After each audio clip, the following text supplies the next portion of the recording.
मई 2025 को army public school फुलदार के बस पर अफसोसनाक, बुज़दिलाना, इंसानियत सोच और खुदकुश सफाकाना हमले की शदीद अल्फाज में मजम्मत करता है, जिसमें 8 निहत्ते मासूम तलबा समेत कई बेगुनाह लोग शहीद और मुतादिद अफराद जख्मी हुए। ये वाक़या न सिर्फ जुल्म बर्बरियत की इंतहा है, बल्कि मुस्तकबिल के मेहमारों, पाकिस्तान की नई नस्ल इल्म और अमन की रोशनी को निशाना बनाने की गुनाहगानी कोशिश है और पाकिस्तान के अमन, कौमी सालमियत, तालीम दुश्मन अनासिर की एक मज़मूम साजिश है।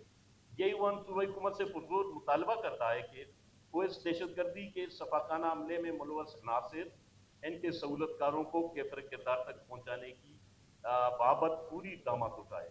ये ईवान दुआ गो है कि अल्लाह ताला शोहदा को अपनी जवार रहमत में आला मकाम और लवाकीन को सब्र जमील और जख्मियों को जल्द से अतियाब फरमाए, आमीन। ये समझता हूँ कि ये इंतहाई अहमियत का अमल ये करारदाद है और मैं भरपूर अंदाज में इसकी हिमायत करता हूँ। बल्कि मैं ये समझता हूँ कि मीशा की जमहूरियत से लेकर और इस मुल्क के जमहूरी इदारों की फहालियत और एक बालादस्त पार्लियामेंट के लिए मोहतरमा शहीद बेनज़ीर भुट्टो ने बेजा कुर्बानियाँ दी, बल्कि दुनिया रश करती थी ऐसे काबिल और कमिटेड लीडर जो हमारे मुल्क में पैदा हुई थी और पाकिस्तान की खुशकिस्मती थी। लेकिन अफसोस के साथ कहना पड़ता है कि जो कमिटेड सियासी डेमोक्रेटिक सोच रखने वाले लीडरशिप है, उनको दीवार से लगाया जाता है, खुशामदी तबके को आगे किया जाता है। आज मैं कहता हूं कि ये एक फंडामेंटल राइट बनता है कि हम एक ऐसे लीडर के नाम पे अपने एक ऐसे इदारे को करें कि दुनिया समझे कि वाकई ऐसे लीडर की कदर थी। और जैसे पुराने एयरपोर्ट का नाम जब मोहतरमा शहीद के नाम पे थी, तो इसको भी उसके नाम से मंसूब की जाए। मैं बल्कि समझता हूँ कौमी असम्बली और सेनेट में पास करने की ज़रूरत ही नहीं है। ये मुल्क का रकबे के लिहाज से आधे से ज़्यादा सूबा है, वहदत है, इसकी राय का एहतराम किया जाए, इस असम्बली के राय की एहतराम की जाए, इसको फेडरल गवर्नमेंट इस करारदाद पे अमल दरामद करते हुए इसको नोटिफाई करे।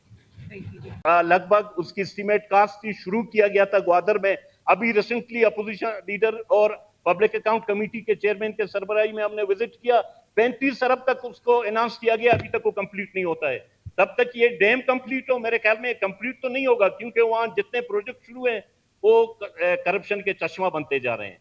तो मैं ये कहता हूं फौरी तौर पर जो एक बिल्कुल एक सीरियस इशू है, इस सीरियस इशू को कैसे हल किया जाता है। हमें टैंकर माफिया से वास्ता नहीं है, हमें किसी माफिया से वास्ता नहीं है। जो माफिया क्या कर रहे हैं पूरा मीडिया दुनिया सारे देख रहे हैं।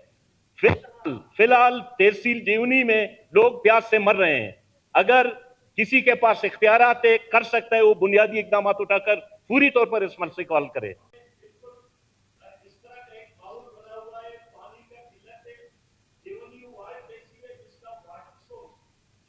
डैम से आंकड़ा डैम का पानी खत्म हो चुका है और उस पानी से इतनी बदबू आ रही है कि वहां बच्चे, इंसान, बल्कि ऐवान मर रहे हैं बीमारी से। आज मैं इस फ्लोर पे ये लाना चाह रहा हूं कि इसी ग्वादर पे, जिसको हम एक इंटरनेशनल सिटी कह रहे हैं, जिसके नाम पे ग्वादर पोर्ट, उसकी लुबलुबा पे अरबों खरबों रुपए के डॉलर का नाम ले रहे हैं, आज जाएं ग्वादर के लोग प्यास से मर रहे हैं। आज सोशल मीडिया पे, इलेक्ट्रॉनिक मीडिया पे, प्रिंट मीडिया पे बच्चों के हाथों में छोटे वाटर बोतल है पानी के, उसमें पानी नहीं है, लोग बिलक रहे हैं। मैं ये गुजारिश कर रहा हूं कि हुकूमत बलूचिस्तान, अफसोस से कहना पड़ रहा है कि सुनने वाला भी कोई नहीं है, जवाब देने वाला भी कोई नहीं है। ये पब्लिक इश्यूज है मैडम, ये पब्लिक इश्यूज है। मैं ये गुजारिश कर रहा हूँ कि तहसील जीवनी को, वहां का एमपीए बैठा हुआ है, वो भी बात करेंगे। उनको दूसरे सोर्सेस से, शादीकोट डैम से, दूसरे जो डैम है उनसे पूरी तौर पर पानी फराहमी को यकीनी बनाया जाए।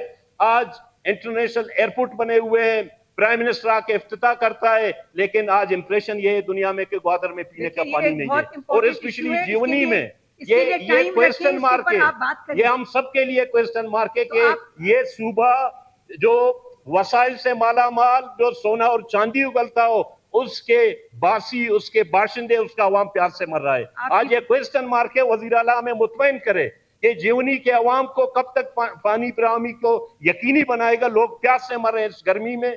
اس موسم میں, اور وہاں یہ جو بدبودار پانی ہے اس سے لوگ بیمار ہو رہے ہیں. ممبر نہیں ہے. ہم اسی لیے کہہ رہے ہیں کہ ان لوگوں نے جو سیکشن 7 کی ذیلی سیکشن کو یہ جو چھیڑ رہے ہیں, اور اس کی خاتون جج کی اپوائنٹمنٹ کے لیے 8 رکنی مردوں کا کمیٹی بنائے, یہ خود ایک ہراسمنٹ ہے.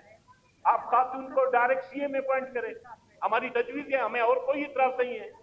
اس طرح ادھر ایک بیوروکریٹ کو راستہ دے رہے ہیں کہ بی پی ایس 20 آ سکتا ہے, تو کوئی خاتون کیسے آئے گی؟ تو کوئی بیوروکریٹ آئے گی جو 2016 کے ایکٹ میں ہے, جو وکیل جو سینئر ہے, 10 سالہ تجربہ ہے, پریکٹیکلی پریکٹسنگ میں ہے, وہ ایلیجیبل ہوگی.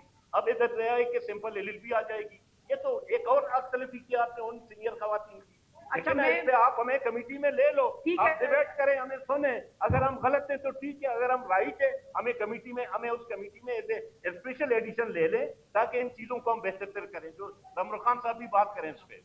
جو 2016 میں جو ایک پاس ہوا ہے, میں ایک پوائنٹ کی وضاحت کروں, پھر مجھے میری بہن مجھے جواب دے دینا.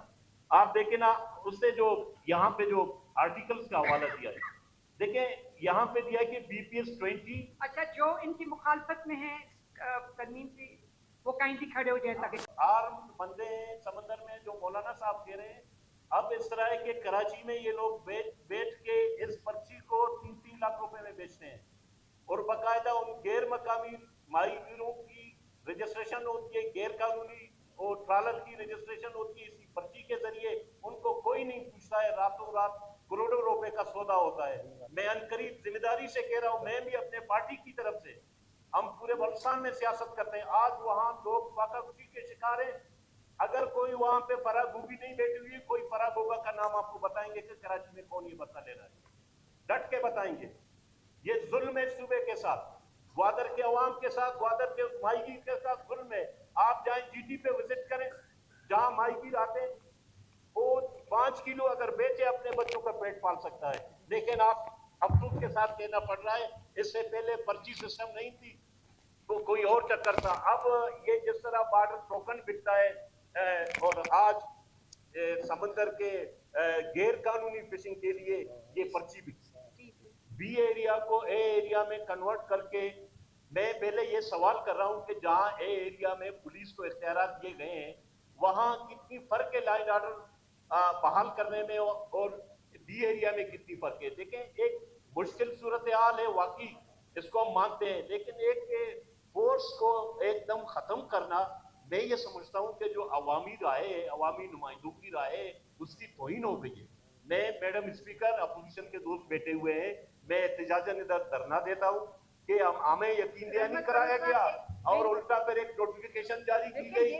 میں اپنا احتجاج ریکارڈ کرتا ہوں کہ ہمیں یقین دہانی کرنے کے باوجود ہماری رائے کا احترام نہیں کیا گیا. ہم نے رائے دی, ہم نے بولا اس فورس میں بہتری لائیں, بجائے کہ بہتری لانے کے زور زبردستی اس آرڈر کو ہم سے توڑا گیا. میں اپنا احتجاج ریکارڈ کرتا ہوں.